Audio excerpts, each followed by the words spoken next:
Welcome back to a new Hints and Theories video, this time about episode number 3. If you're new here, hi, my name's Drea, and here we talk about hints and theories that will hopefully help you figure out who the mole is. And oh my god, in this episode, a lot of things happened and we have a lot to talk about. So let's start right away with task number 1, the football match. Here we had two groups, the football group and Quinty and Nienke as, well, special group in the hotel room. And the football group, of course, well, there were some interesting things happening. First of all, I think we all, seen that, is that Dan and Bram spent a lot of time, cheering when they scored a goal. And that, of course, is understandable the first time, maybe the second time. But in the end, it took a lot of time. They wasted a lot of time of that time they could have really used to make another goal, to score another goal, and in the end to earn more money with that. So yeah, that's a very good way to maul here. Then we also had Matteo, who had the first chance to score a goal. The other group, the Tanzanian group, was freezed, and he, didn't score it. Let's say it like that. So that, of course, is also a way how you can maul here. And then we also had an interesting maybe hint here before the match even started, when the team stood there listening and singing along with the national anthems. We got to see that, of course, there were some students standing in front of the candidates, and one of these students, and only one, was wearing a green hat. And of course, we all know green is the color of the mole, and that student stood in front of Dan. So maybe it's a hint to Dan as mole. Another interesting hint was seen by Dien Heeft de Mol gezien. That is another Wie is de Mol YouTuber here.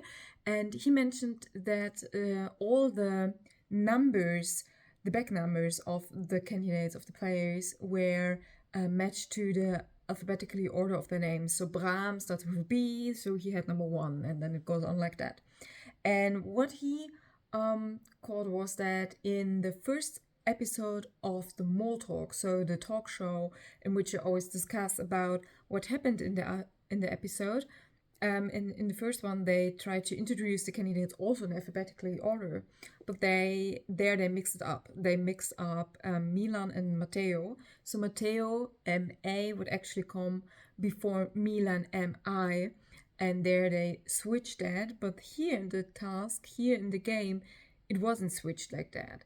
So of course it can be a mistake, but his theory is that maybe in the Mole Talk it wasn't by accident, but it was because Matteo is marked as mole, and then MO would come after MI. So that's his theory. I liked it, so I thought I would share it with you as well.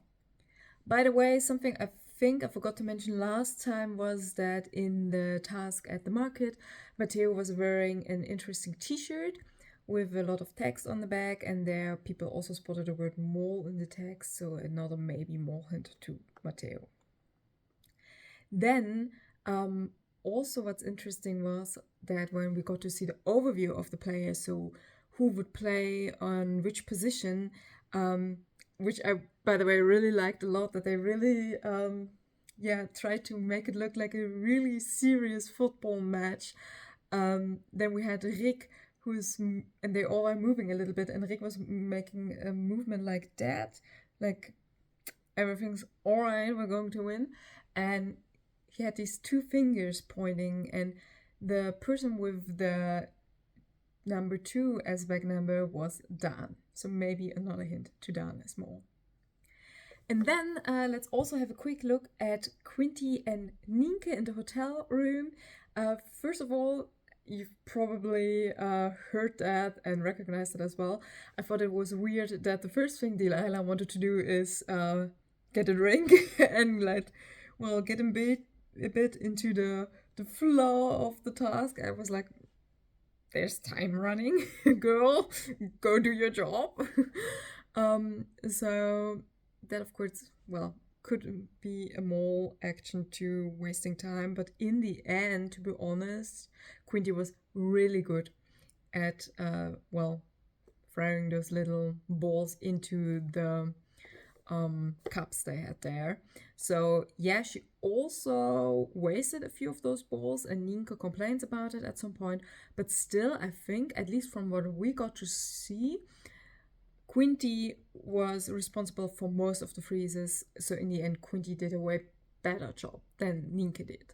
The only really good thing I can remember from Nienke is that she came up with the idea with the scarf, which they used to get one of the balls into one of the cups. So yeah, maybe Quinty was just trying to more there, but in the end, she performed really well in that task. Then we had task number 2, and personally, I have to say, don't know what I think about that task. I think it did have a lot of potential, but I didn't enjoy watching it that much because I thought it was hard to follow. I would have liked a bit more of an overview, like a map or so we could follow to actually see where the boats were at what point in the game. And I also imagine it to be really hard to actually coordinate the boats there. But still, Milan and Delilah had it probably, I guess, the chance to come up with a strategy here, which they didn't do. At least we get to see that, or their idea of a strategy didn't work out. To be honest, I wasn't surprised that they earned 0 money with that task. And I also understand that the people who were on the boats were really annoyed. We also had a typical problem with the portaphones here. Wouldn't want to have a Vista Mall season without a portaphone problem. So interesting was that we got to see a shot of, I think, Dan and Nienke in that moment, showing that they weren't doing anything with the portaphones. Matteo was the one talking, so it seems likely that one of the other 2 people, so Milan or Delilah, actually tried to sabotage here. In the end, they both were in the position to sabotage at all because they had the coordinating position here. And yeah, I mean, it's hard for the people on the boats to actually have an influence here. Of course, you can just go to the wrong place, but I also get that it's hard to have an overview at all. And they really didn't coordinate that very well, and they also confused, like Milan really confused some of the candidates with, is he talking to us or is he talking to another group? So yeah, all in all, a weird task, a task that could have been, well, managed better from the candidates, but also for us as viewers. I would have liked to get a bit of more of an overview of the whole situation there. And also, yeah, it was quite short actually. So maybe they thought it could have been a longer one, but then also saw that it didn't really work out. I don't know, but it was pretty short, but in the end I wasn't so sad about it because, yeah, as I said, I didn't like it that much. But let me know in the comments below what you thought about this task. And another interesting thing spotted here was that Delilah not only was in this special position, but she also made a very interesting move at some point. She stood next to Milan, both of them were looking at the lake, and she made a move like that, which you could interpret as a mole move. So maybe a hidden hint to Delilah.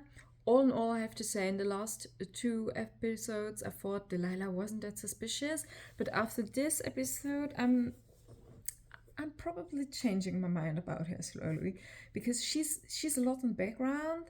She appears like an innocent candidate, which is why I thought in the beginning that she's not suspicious at all, or not that much. But now, I'm starting to doubt that. So I think I will have to have a closer look on Delilah next time. And last but not least, we had task number 3.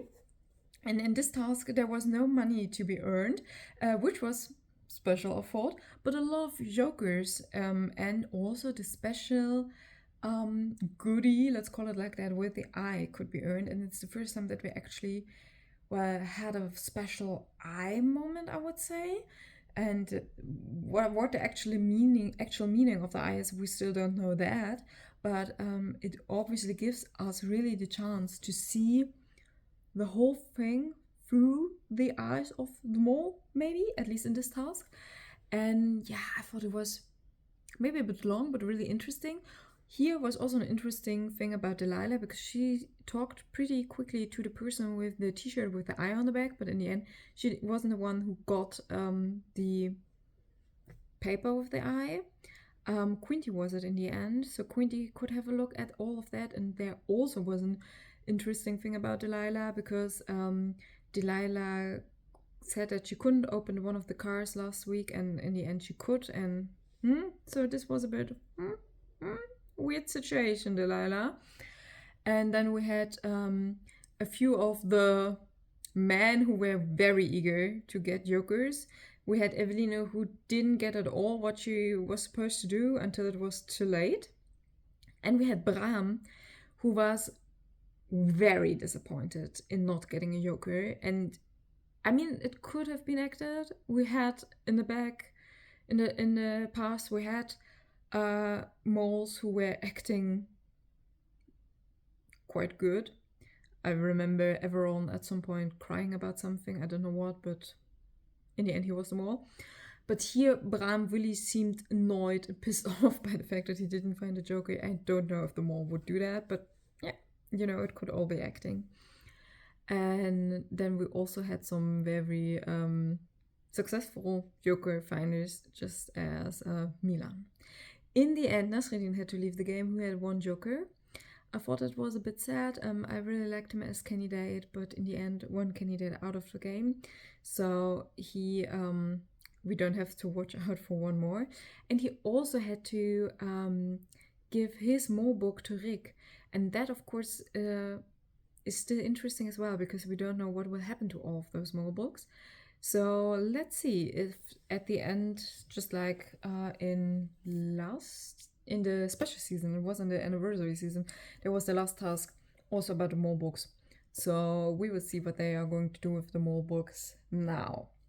Let me know in the comments below what you thought about this special third task with all of the jokers they could earn there and all of the special things. And what do you think about Delilah? Is she suspicious to you or not? And yeah, what do you think about the second task and the third one? Tell me everything. Let me know in the comments below who you think is suspicious at the moment, who you think is maybe innocent, and if you've spotted anything that I haven't mentioned yet. I am curious to read all of your thoughts as always, and I hope to see you back next week when we will talk about episode number 4. Until then, bye!